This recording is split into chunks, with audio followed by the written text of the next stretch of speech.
Leaves from the Mental Portfolio of an Eurasian. Leaves from the Mental Portfolio of an Eurasian is a short autobiographical memoir by Sui Sin Far, pen name of Chinese, British-Canadian-American writer Edith Maude Eaton. Published in 1909, the account describes Far's experiences with racism, including anecdotes stretching back to 1869, as a multiracial white and Chinese-American woman in America. Summary. The story follows writer Sui Sin Far as she grows up. These experiences lead her to realize that she is viewed as different from other children. In one memory, Far is playing with another child when a nearby girl says not to play with Far because her mother is Chinese. Although Far's playmate is still willing to play, Far rejects them. In another memory, Far is at a children's party when an adult summons her to inspect her features and comment on which ones are Chinese and which are European, leading her to hide for the rest of the party. After moving to Hudson City, New York, Far and her brother come across Chinese people outside of their family for the first time. At first, Far is surprised to find their manner of dress unusual. However, when a group of white children subsequently attack Far and her brother for their race, she overcomes these initial thoughts and declares that she is proud to be Chinese. In eastern Canada, Far continues to face racism and attacks from white children and adults.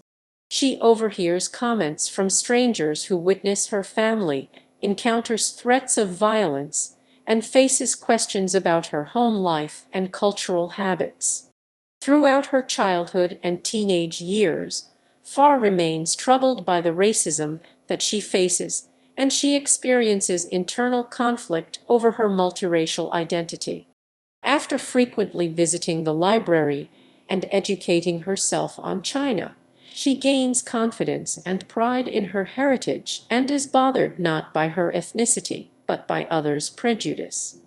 When working as a journalist on local papers, Far's assignments include most of the reporting on the local Chinese community, and she uses this opportunity to defend her fellow Chinese Americans. Through her reporting, she meets a variety of Chinese individuals in the area, including those who are multiracial.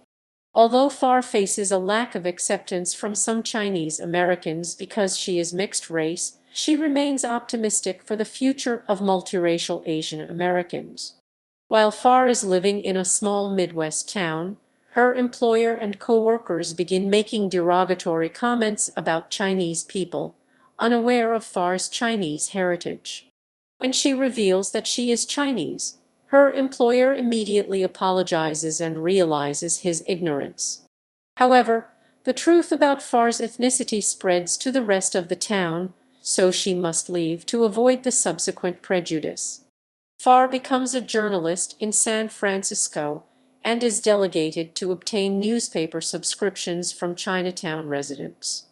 However, some members of the community mistake her for white and regard her with suspicion, and some do not believe that she is Chinese even when she tells them her ethnicity. After meeting various people throughout her career, Far recounts stories from two multiracial Chinese American women. One of them hid her ethnicity from her husband but was treated with acceptance once she told him. The other disliked her fiancé and only agreed to marry him after constant pestering, but she finally left him after he became uncomfortable with her association with other Chinese people and asked her to falsely claim that she was Japanese.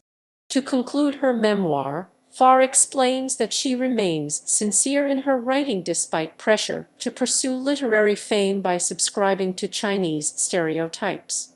She describes her multiple identities as someone attached to both the East and West, and she embraces both China and America. References